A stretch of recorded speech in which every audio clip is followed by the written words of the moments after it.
What is up, guys? It's the Sound Alchemist, part of One Mind Syndicate, and today I'm back to talk about Warhammer 40k.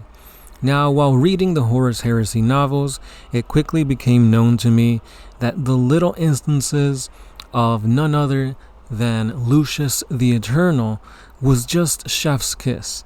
Even before he became tainted by Chaos and Slaanesh, Lucius was a cocky warrior that knew no equal. He thought he was the best swordsman out there, and let's not get it twisted, he's really, really good. Maybe not the best, but he's really, really good. So you often see him challenging other space marines and just having bouts of him getting humbled. Because, come on. When you see this guy, he's telling you he's better. Because, you see this guy who says he's better than you and that there's nothing you can do to best him, and then he gets his shit kicked in. That's always awesome to see. So here I have some instances of that exact same thing happening to Lucius. So the first one comes from Horus Rising, and the other one is an excerpt from Lucius the Eternal Blade, and it's just awesome seeing these Chaos guys get their shit kicked in. So without further ado, guys, let's dive into this 40k lore. At the 59th second of the 16th minute, according to the practice cage, Lucius scored his winning blow. He hooked his broadsword under Erebus' guard and wrenched the word-bearer's blade out of his grip. Erebus fell back against the bars of the practice cage and found Lucius's blade against his throat. "Whoa now, Lucius," Aximand cried, triggering the cage open. "Sorry," he replied. But not being sorry at all, he withdrew his broadsword and saluted Erebus, sweat beading his bare shoulders. "A good match. Thank you, sir." "My thanks to you," Erebus smiled, breathing hard. He bent to pick up his blade. "Your skill with a sword is second to none, Captain Lucius." "Out you come, Erebus," Torgadon called. "It's Garviel's turn." "Oh no," Loken replied.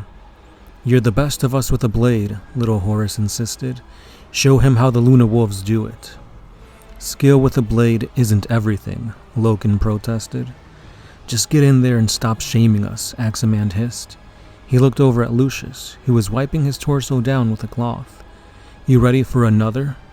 "Bring it on." "He's mad," Loken whispered. "Legion honor," Abaddon muttered back, pushing Loken forward. "That's right," growled Lucius. "Anyway, you want me. Show me how a Luna Wolf fights. Show me how you win." "It's not about the blade," Loken said.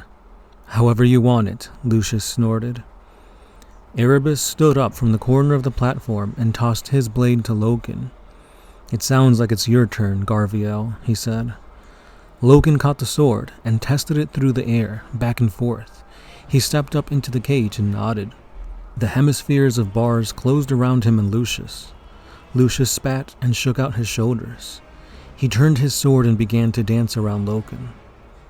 "I'm no swordsman," Loken said. "Then this will be over quickly. If we spar, it won't be just about the blade." "Whatever," Lucius called, jumping back and forth. "Just get on and fight me." Loken sighed. "I've been watching you, of course. The attacking strokes. I can read you." "You wish." "I can read you. Come for me." Lucius lunged at Loken, and Loken sidestepped, blade down, and punched Lucius in the face. Lucius fell on his back, hard. Loken dropped Erebus' sword to the mat. "I think I made my point. That's how a Luna Wolf fights. Understand your enemy and do whatever is necessary to bring him down." "Sorry, Lucius." Spitting blood, Lucius's response was incoherent. So there you go, just another time of this dude getting his face wrecked after besting Erebus. So now let's go to the second excerpt from the Eternal Blade. Lucius walked beneath a sky torn and shredded by storms. He had died beneath a sky like this, in a shattered temple, far from what his legion called the stultifying literalness, the planet of sorcerers. The Emperor's children had splintered in the wake of Fulgrim's apotheosis. Some had followed the Primarch to answer a summons from the War Master, while others seized Legion ships to strike out on their own. But a black mood had all but consumed Lucius. He had died, but that wasn't why he brooded. He had been beaten. A raven named Narcona Sherokin had actually killed him, and had taken no satisfaction from that. That hurt. Lucius did not know what intervention had brought him back, whether it had been some higher power or the lunatic science of Fabius. It didn't matter much. Now he had something to prove, to himself, more than anyone else. He was Lucius the Swordsman. No one was more skilled with a blade than he.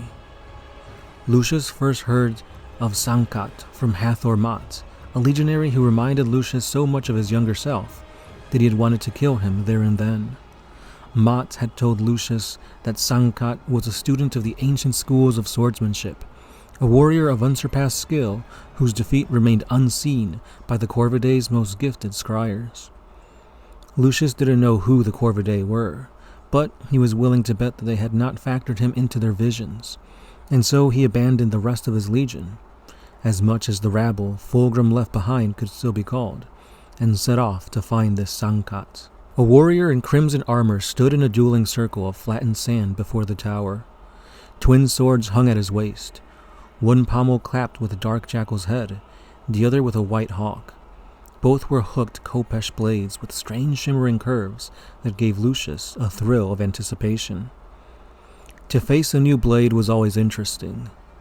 "I hear you have been looking to fight me," said the warrior, his face obscured behind a helm with a silver crest and a faceplate.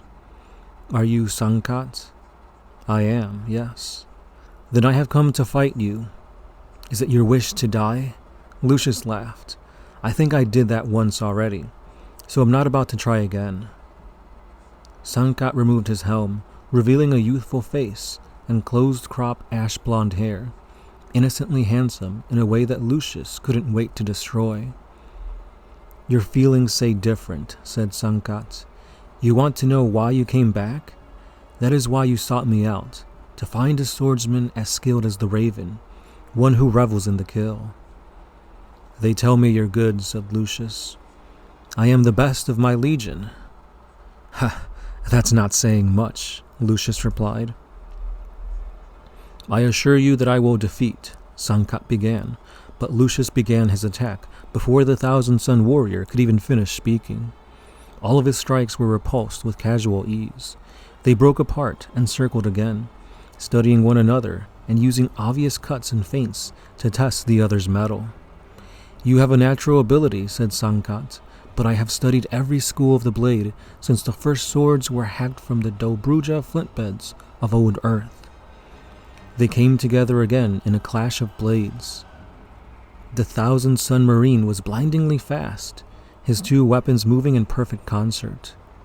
Lucius could fight with two swords, but preferred to focus on a single blade. Sankat's blades cut high and low, forcing him to work twice as hard to keep them at bay. "Your thoughts betray you," said Sankat, and Lucius heard the first trace of amusement in his voice. "You fight with passion, but I can feel every attack before you make it." "Are you actually giving me tips on technique?" Sankat swayed aside from a throat-opening thrust. "I am a scholar of martial knowledge. It is my duty to pass on what I have learned to others, by example." "Thanks, but I don't need your help." "You are manifestly incorrect," said Sankat. Anger touched Lucius, but instead of controlling it, he let it consume him. An angry swordsman made mistakes, but now he needed that anger. He threw himself at his opponent, discarding any notion of testing his defenses, just going out for the kill. He wanted to take this arrogant cur apart, to gut him without mercy and without finesse, to give him an ugly death. Sankat turned aside the attacks with lightning-fast parries, but Lucius kept up an unrelenting pressure. He forced him back to the edge of the circle, relishing the confusion he saw in his opponent's eyes. No longer able to pick out Lucius's emotions from the morass of anger, Sankat was falling back on techniques learned by rote and from ancient teachers.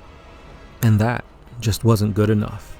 Lucius hooked his sword under the energy wreath blade and spun it from Sankat's grip. As the warrior's arm went wide, Lucius kicked him in the groin and slammed the hilt of his sword into his face.